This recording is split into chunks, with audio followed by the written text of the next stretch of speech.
Takk fyrir þetta, takk Halldór fyrir þetta. Við höfum nú nokkru sinnum tekið stressilega á ég og Halldór. Hann nefndi hér áðan eitt atriði sem að ég ætla að byrja á. Það er hversu óvægin þessi umræða er og hefur verið. Og við rættum nú saman í gær, ég og Sólveig Anna, og við töldum upp einhver 60-70 atriðum hverslags óbermi við værum að vilja fara þá leið að halda hér í fullveldi Íslands og við ráðum okkar ákvörðunartöku. En við erum að gera þetta á grundvelli hagsmuna verkalýðshreyfingarinnar með hagsmuni launafólks að leiðarljósi. Og ég vil í þessu samhengi byrja á einu. Nefna eitt sterkt atriði. Á Íslandi eru 90,6% launafólks í stéttarfélögum. Hugsið ykkur. Í Evrópu er meðaltalið 18,2%. Og það segir mér ekki nema eitt, hversu sterk íslensk verkalýðshreyfing er, og það mælist hvar. Það mælist í öllum gögnum, til dæmis hjá OECD sem að hefur verið fjallað núna nýverið, þar sem meðallaun á Íslandi eru hæðst á meðal ríkja innan OECD, að teknu tilliti til kaupmáttar. Raunlaunahækkun frá 2015 til 2025 er 2,4% á Íslandi á meðan það er á Norðurlöndunum 0,6 til 0,8%. Þetta eru atriði sem við þurfum að standa vörðum.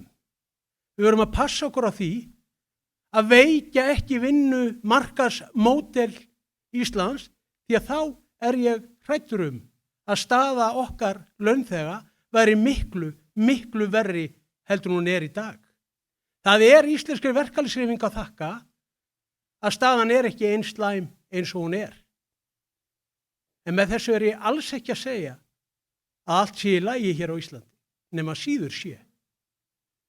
Samkvæmt nýlegri rannsókn sem að gerð var af Vörðu, að þá eru 70% launafólk sem að hefur það bara nokkuð gott, en 30% hafa það slæmt.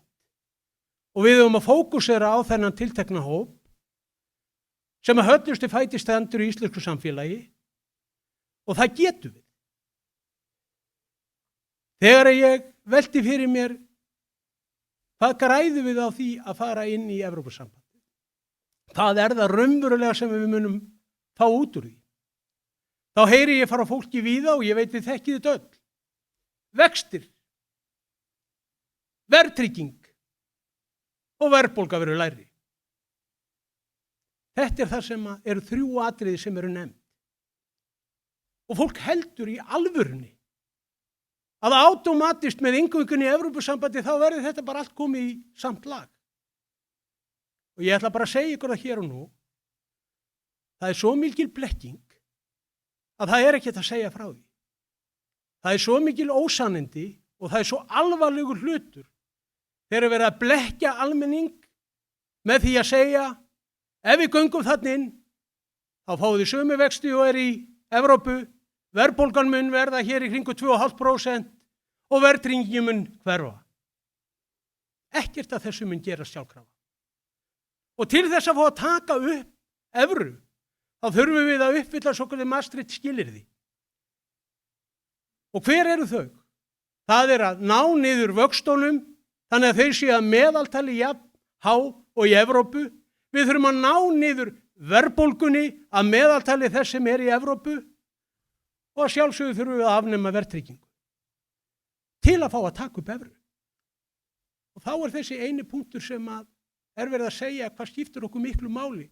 Ef við þurfum að gera þetta allt sjálf til að fá að taka upp evru, til hvers þurfum við þá gangin í Evrópusamband? Ríkasta land í heimi, stútfullt af auðlindum.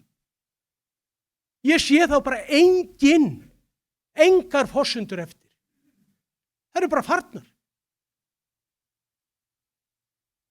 Við getum nefnilega gert þetta allt sjálf. En ég vil þá segja líka í þessu samhengi, hafi íslenskir stjórnmálaflokkar og stjórnmálamenn skömm fyrir að láta þjóðina standa í þessu sporin sem hún stendur í dag. Að þurfa að vera að velta því fyrir sér hvort við eigum að fara að láta fullveldi til Brussel og ákvörðunartökuna þangað. Það er þeim að kenna að vera ekki búnir að afnema hér verðtryggingu, að taka hér á vaxtaumhverfinu, taka hér á fjármálakerfinu. Þetta er allt hægt. Ekkert af þessu náttúrulögmál. Þetta er allt mannanna verk. Splunkun í skýrsla sem að fjármála- og efnahagsráðuneytið lét gera gjaldmiðlamál. Hvað segir í þeirri skýrslu? Hún er öll gefin út á ensku til að reyna að fyrirbyggja það sem að stæðst til hlutu þjóðurnar myndi ekki að lesa hana. Þar kemur meðal annars fram að verðtryggingin veldur hér reglulegum verðbólgu skotum, festir verðbólgu skot í sessi og gerir það að verkum að viðbrögð peningastefnuna verða sterkari eða á mannamáli þurfa að hækka vextina meira. Þetta kemur fram í skýrslunni sem núverandi stjórnvöld létu gera. Það gerir engin neitt með þetta. Alþingi veit þetta, það vita þetta allir, en einhverju hluta vegna þá hafa íslenski stjórnmálumenn ekki haft kjark, þor og dug til að taka á þessum málum. Ég satt í nefnd sem hét sérfræðingahópur afnám verðtryggingar 2013, eftir hrun. Þá voru allir stjórnmálamenn, allir, við þurfum að afnema verðtrygginguna, ég man þetta fundinum í Háskólabíó, náum bara niður verðbólgunni, þá getum við afnema verðtrygginguna. Ekkert gert. Innantómt kjaftaði. Og þetta er ástæðan fyrir því að við stöndum í þessu sporum að sleggjan sem átti að berja niður vextina, verðbólguna. Nú er bara komið platt á hana og það er Ursula von Leyen sem að fær hana gjöf og hún á að sjá að berja þetta niður. Þetta er galið. Við getum gert þetta allt sjálf. Við erum með kassan úti og höfum kjarkinn, höfum þorið og ég fullyri það. Það eru svo skipta skoðanir það hvað við teljum þeir sem eru með og móti. Ég er búin að liggja yfir þessu, ég er búin að vera í þessari hreyfingu 25 ár. Ég er búin að vera inn í stjórnarráði, búin að vera í ráðhúsinu, búin að vera í kringum stjórnmálamenn. Ég veit nákvæmlega hvers kjaftæði er í kringum þetta allt saman. Og halda það að Evrópa muni hér, Evrópusambandi muni breið út faðminn og segja við erum að hugsa fyrst og fremst ykkur. Gleymið því. Það þarf ekki að fara aftur nema til hrunsins þegar Bretar og Hollendingar setta okkur hryðjuverkalög. Eða hvernig fóru Evrópusambandi með Grikkina? Tóku þá svoleiðis og snýttu eins og ég veit ekki hvað. Það er hver þjóð sem hugsar sig og sína hagsmuni.